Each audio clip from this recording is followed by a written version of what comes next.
के सबसे जटिल मशीन हमारे शरीर की, हमारी बॉडी के ऐसे खतरनाक ट्रैफिक की जो कभी भी जाम नहीं होता है। चाहे आपके फेफड़े 1 मिनट में लगभग 16 बार आपके शरीर में ताजी हवा पहुंचाए, या मस्तिष्क के संदेश 118 मीटर प्रति सेकंड की रफ्तार से दौड़े, या आपके शरीर में आपका खून 790 किलोमीटर प्रति घंटे की यात्रा कर ले, हमारे शरीर के अंदरूनी रास्ते और हाईवेज पर हमेशा ट्रैफिक बना रहता है। यह एक धारा की तरह दिन रात बहता रहता है। हमारे शरीर के अंदरूनी घुमावदार रोड, एक्सप्रेस हाईवे, सीधे रास्ते, डाइवर्जन और कन्वर्जन से युक्त सड़कों को नियंत्रित करने के लिए हमारे शरीर में कोई भी लाल सिग्नल, टोल बूथ या स्पीड ब्रेकर्स नहीं है। फिर भी यहाँ 24 घंटे यातायात बिना रुके चलता रहता है और यहाँ का ट्रैफिक कभी जाम नहीं होता है, क्योंकि अगर यहाँ पर जाम लगा तो आपकी जिंदगी का जाम लग जाएगा। हमारे शरीर में जीव भौतिक की आवश्यकता के अनुसार कई जगह पर इस ट्रैफिक की गतिविधि तेज तो कई जगह पर धीमी होती है।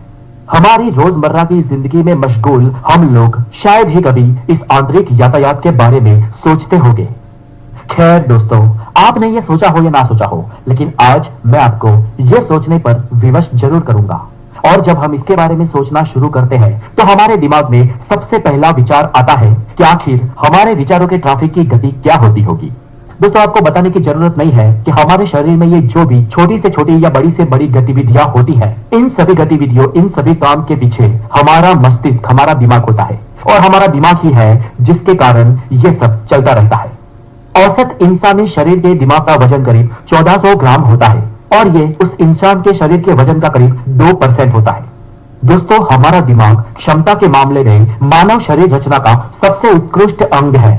इस प्रोसेसिंग सिस्टम के अंदर करीब 85 बिलियन न्यूरॉन्स होते हैं, जो करीब 150 ट्रिलियन न्यूरल जंक्शन से जुड़े हुए होते हैं, और इन जंक्शंस को सिनेप्स कहा जाता है।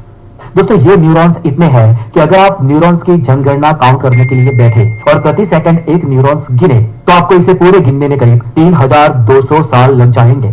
और सिनेप्स की जनगणना करना तो सोचना भी मत दोस्तों, क्योंकि इसकी गिनती अगर आप करने बैठे तो वो 30 लाख साल तक खत्म नहीं होगी। बेशक ये बात आपको दिमाग हिला देने वाली लगे, लेकिन फ्रेंड्स, यही तो है हमारा दिमाग। अब फ्रेंड्स, इतने सारे फिजिकल यातायात के बीच से हमारे विचार पसार होते हैं, तो फिर विचारों की फ्रीक्वेंसी, विचारों की गति कितनी होगी? अब इस सवाल के जवाब देने के लिए तथ्यात्मक विषय को बीच में लाना होगा, क्योंकि हमारे दिमाग के न्यूरॉन्स की जनसंख्या खगोलीय 85 बिलियन से कम नहीं है, और हमारे विचार हमेशा इन न्यूरॉन्स में उत्पन्न होते हैं।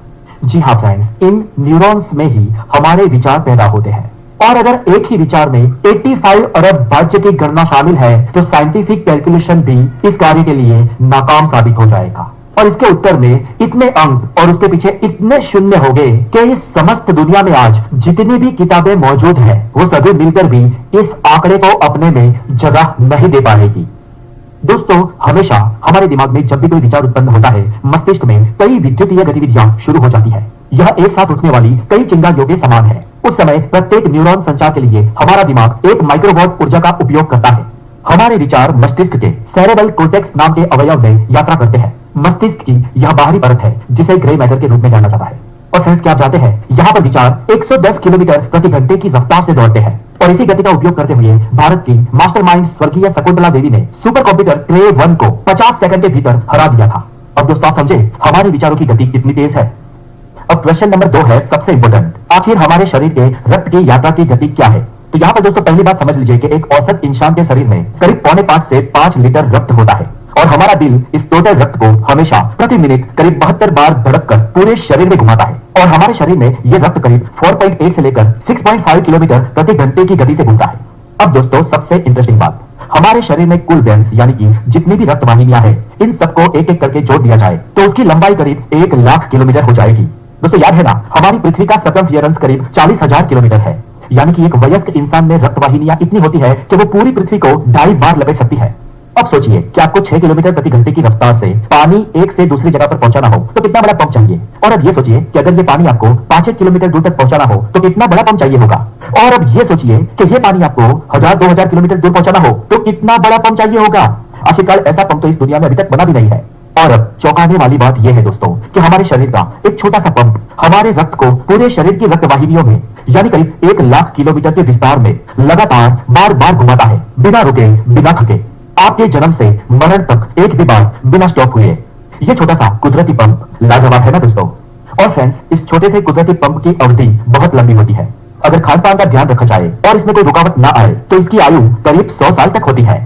अब दोस्तों है नंबर 3, हमारे शरीर में हम जो सांस लेते हैं उस हवा की गति क्या होती है। तो फ्रेंड्स, हमारी प्रत्येक सांस 500 मिलीलीटर यानी कि करीब आधा लीटर ताजी हवा हमारे फेफड़ों में खींचती है। और ये बात तब लागू होती है जब कोई इंसान रिलैक्सिंग पोजीशन में है, कड़ी मेहनत नहीं कर रहा, और ऐसे में ये हवा हमारे शरीर में 2.5 सेंटीमीटर प्रति सेकंड की रफ्तार से घुसती है। ऐसे जैसे जैसे हम सांस लेते जाते हैं, एक मिनट में करीब 15 से 17 बार फेफड़े हवा प्राप्त करते हैं, जिसकी क्वांटिटी 7.5 से 8 लीटर तक होती है। और इतनी हवा शरीर में मौजूद रक्त में कार्बन डाइऑक्साइड को ऑक्सीजन में बदलने के लिए पर्याप्त है। अब दोस्तों, ये जो हमारे फेफड़ों में ऑक्सीजन जाता है वो फिर हमारे ब्लड स्ट्रीम में घुल जाता है और प्रत्येक सेल में पहुंच जाता है, और फिर ये ऑक्सीजन वेस्ट गैस बन जाता है, जिसे हम कार्बन डाइऑक्साइड कहते हैं। फिर हमारी बॉडी फिर से ऑक्सीजन लेती है और इस कार्बन डाइऑक्साइड को बाहर निकालती है। ऐसे सांस की ये गति लगातार चलती रहती है। इसके अलावा हमारे शरीर का मेटाबॉलिज्म भी बायोकेमिकल प्रोसेस करके जो खाना हम खाते हैं उसको सांस लेने के माध्यम से उसमें मौजूद ऑक्सीजन को कार्बन डाइऑक्साइड में बदल देती है।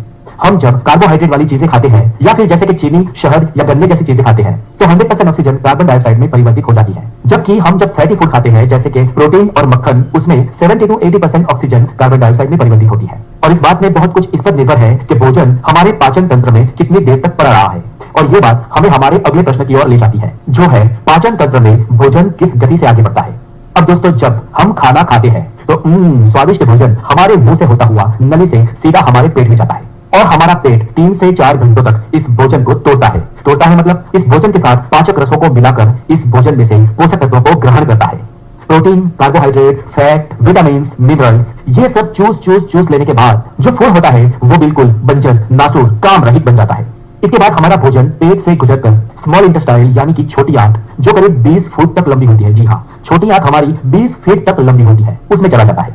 और इसके बाद भोजन जाता है बिग इंटेस्टाइल में, जिसे हम बड़ी आंत कहते हैं, और ये बड़ी आंत सिर्फ 6 फीट ही लंबी होती है। अब आप ये सोचोगे कि अगर हमारी छोटी आंत 20 फुट तक लंबी है और बड़ी आंत 6 फुट लंबी है तो बड़ी को छोटी और छोटी को बड़ी क्यों नहीं कहते। तो फ्रेंड्स, इसका कारण ये है कि हमारी छोटी आंत का डायमीटर, मतलब कि इसके बीच की जो जगह है, जो चौड़ाई है, वो छोटा होता है, मतलब कि वो 1 इंच का ही होता है। जबकि हमारी जो बड़ी आंत है वो बीच में से, मध्यम में से ज्यादा चौड़ी होती है, जिसका साइज 3 इंच होता है। और इसीलिए दोस्तों आप समझे छोटी को छोटी और बड़ी को बड़ी क्यों कहते हैं।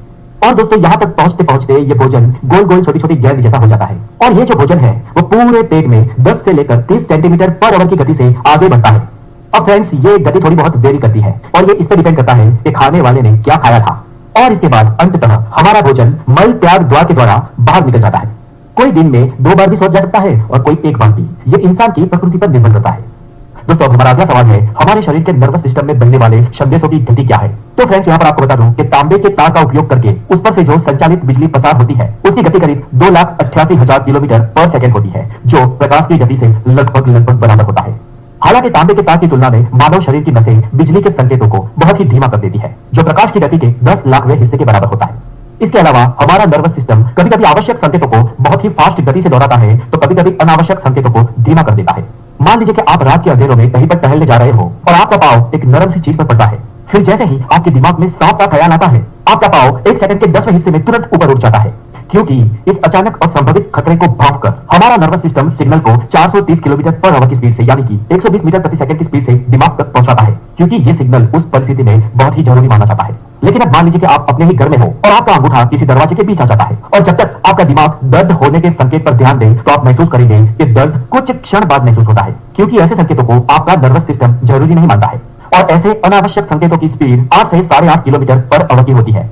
ऐसे हमारे शरीर में मध्यम, धीमी और फास्ट 3 तरीके की संकेत व्यवस्था होती है, जिसे वैज्ञानिक A, B और C नाम दिए हैं।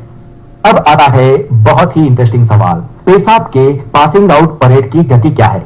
तो दोस्तों, हमारे दोनों गुर्दे यानी कि किडनी लगभग 1.5 लीटर यूरिन को अलग करने के लिए प्रतिदिन हमारे रक्त में 13 लाख निस्पंदन तत्वों का उपयोग करके फिल्टर करती रहती है, जिन्हें नेफ्रॉन के रूप में जाना जाता है।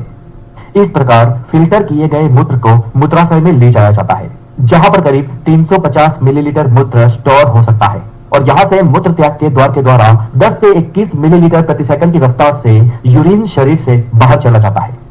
तो दोस्तों, ये है हमारे शरीर की आंतरिक गतिविधियां। लेकिन